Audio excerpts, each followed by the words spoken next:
সরকারি বিভিন্ন সেবাকে জনগণের দোরগোড়ায় পৌঁছে দিতে এক ঠিকানায় সকল নাগরিক সেবা স্লোগানে যাত্রা শুরু হলো নাগরিক সেবা বাংলাদেশ।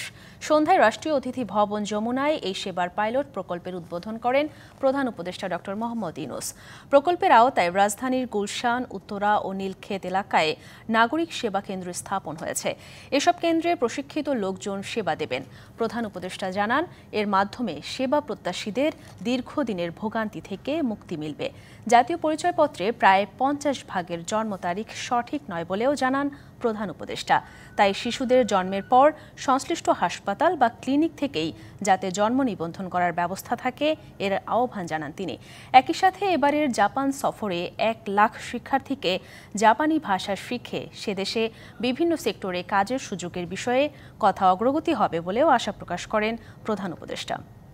যাতে করে আমরা জানি যে আমরা যে যাত্রা শুরু করলাম এটা সবার কাছে আমরা পৌঁছে দিতে পারবো। এটা একটা ঢেউ শুরু হবে, যাতে করে সার্ভিসগুলো নিশ্চিত মনে এবং সঠিকভাবে সেই সার্ভিসগুলো পায়, কোনো রকমের উৎপাতের মধ্যে দিয়ে তাকে হয়রানির মধ্যে দিয়ে যেতে না হয়। এই আমাদের যত এনআইডি আছে তার মধ্যে 50% হলো যে ভুয়া জন্ম তারিখ, আরো বেশি হতে পারে। সব হাসপাতালগুলোকে এম্পাওয়ার করে দাও এবং বাধ্যতামূলক করো, সন্তান জন্ম হলে তোমাকে এনআইডি সবকিছু রেডি করে দিতে হবে।